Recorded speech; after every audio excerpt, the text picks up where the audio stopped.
Como nos ensina o dicionário Aurélio, enduro é uma prova de resistência, em que, em conjunto com uma série de outros elementos e condições, permite ao piloto ou cavaleiro chegar ao final da prova.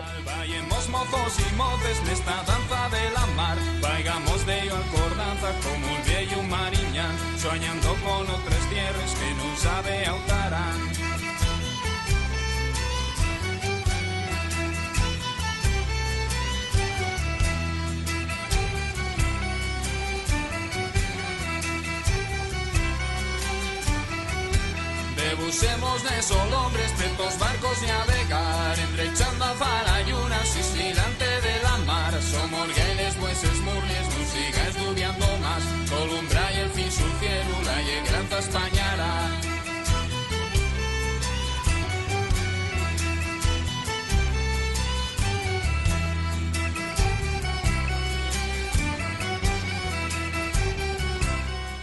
Eu sou o Tuca Munhoz e nós estamos aqui hoje por várias razões. Uma delas para comemorar o dia 3 de dezembro, que é o Dia Internacional das Pessoas com Deficiência. Também estamos aqui para um passeio com uma pitada de aventura, e para discutir e apresentar para a sociedade, através desse vídeo, a importância da tecnologia e dos equipamentos assistivos para as pessoas com deficiência. Uma cadeira como essa, por exemplo, possibilita a que muitas pessoas com deficiência que de outra maneira não teriam condições de participar, de trabalhar, de ir à escola, ou de passear, enfim, tenham possibilidade de fazê-lo. Sem um equipamento como esse, as pessoas não teriam essa condição. Ela propicia, de diferentes maneiras, uma maior possibilidade de participação das pessoas com deficiência na sociedade.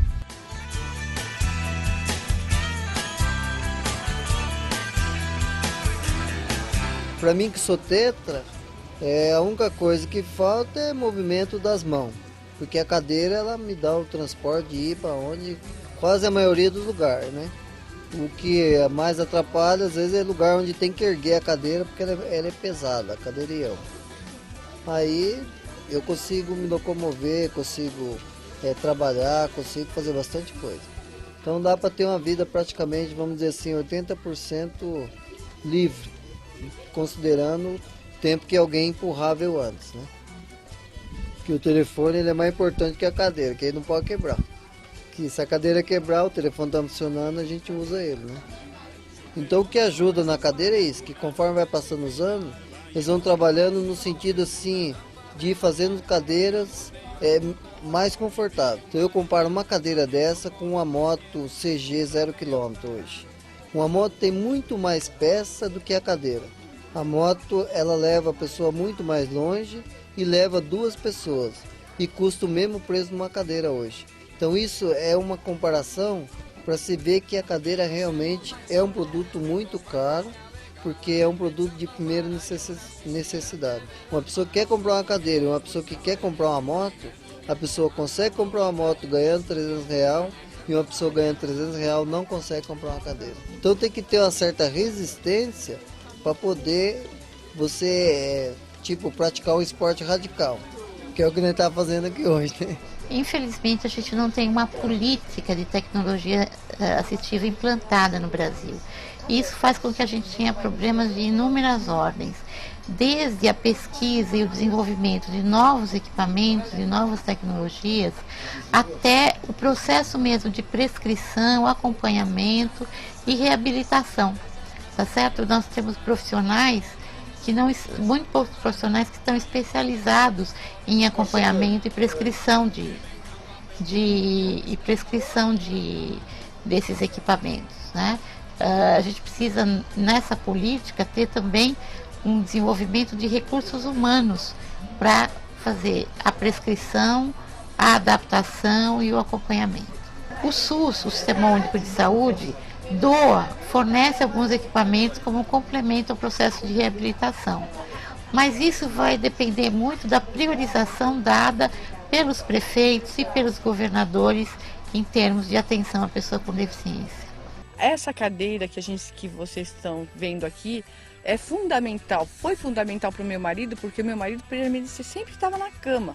direto na cama, quase não conseguia andar e tudo. A partir do momento que ele comprou a cadeira, ele já começa a se locomover sozinho, ter vida própria, vai para a praia, usa ela na praia. E para mim também, porque ele tendo alegria de viver, foi muito bom. A gente pega na nossa empresa clientes que trabalham com a cadeira todos os dias. Andam em média de 6 km por dia com a cadeira. Então você vê que uma pessoa que nem eu, por exemplo, eu não ando 6 km por dia. Então você vê que a pessoa está num patamar igual ao meu. Como un viejo mariña, soñando con otras tierras que no sabe altarán.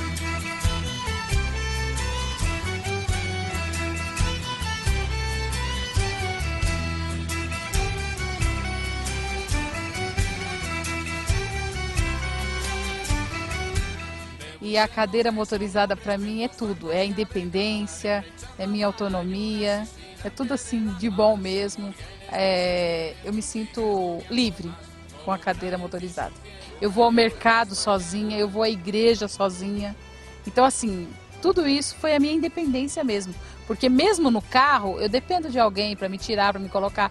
E na cadeira não, eu saio de casa e volto bem independente mesmo.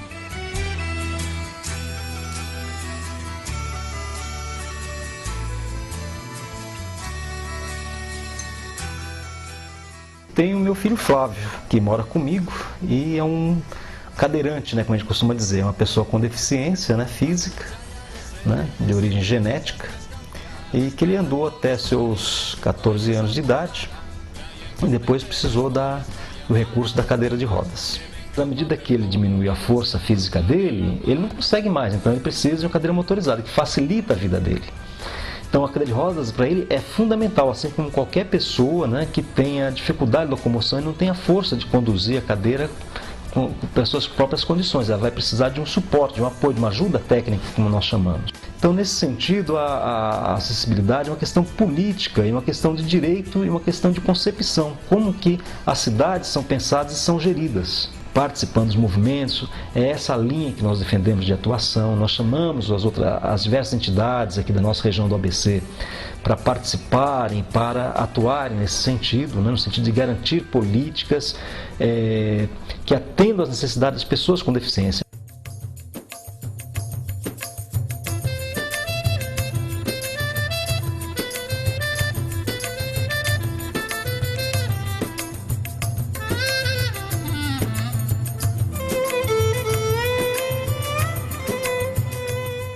Tem um caminho na área de estar sempre voltado para equipamentos de tecnologia assistiva, para estar dando mais autonomia, mais liberdade para as pessoas. Aqui no Brasil, naquela época, eu percebia que as pessoas tinham uma resistência muito grande em sentar numa cadeira de rodas. Então era mais fácil você ver o sujeito sentado no skate do que numa cadeira. Uma resistência muito grande. Essa é a atitude, né, que as pessoas têm que ter. Tem que facilitar a vida. A cadeira está aí para isso, os equipamentos estão aí para isso. Por conta do mercado ser praticamente monopólio aqui no Brasil, não há dos fabricantes o empenho em personalizar as cadeiras, em tratar os clientes com a individualidade que existe, que é necessária.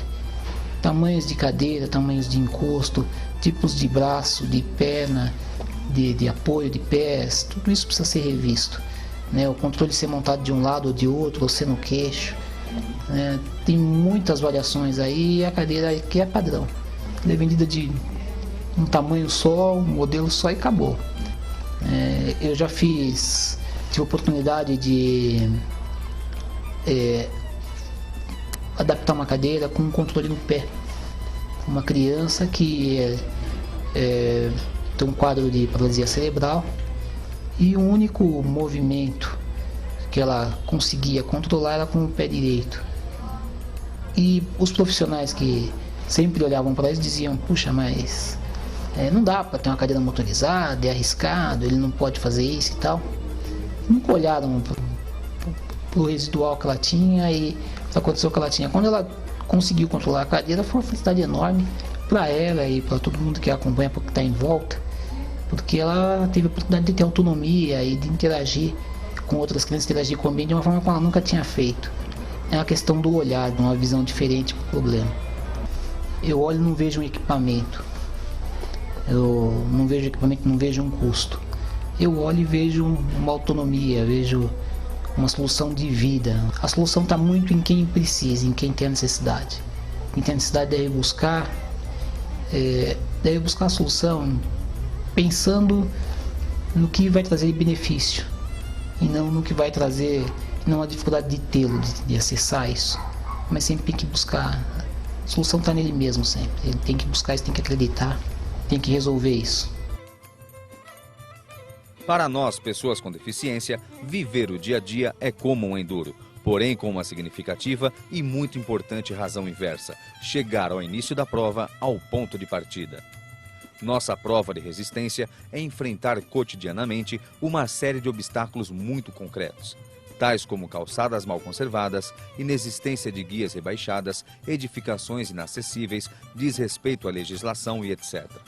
Além desses, há também as barreiras sociais e culturais, que, embora sutis, são muito mais fortes do que os obstáculos físicos. A existência de cidades sem acessibilidade para pessoas com deficiência não é um mero esquecimento, mas reflexo e produto de uma sociedade excludente. É só com motorizada que eu tenho uma liberdade maior, tanto em casa, para não ter que ficar pedindo auxílio toda hora. Ah, me leva aqui, me leva lá fora, me leva ali. Então a motorizada me dá tudo isso, e a manual não.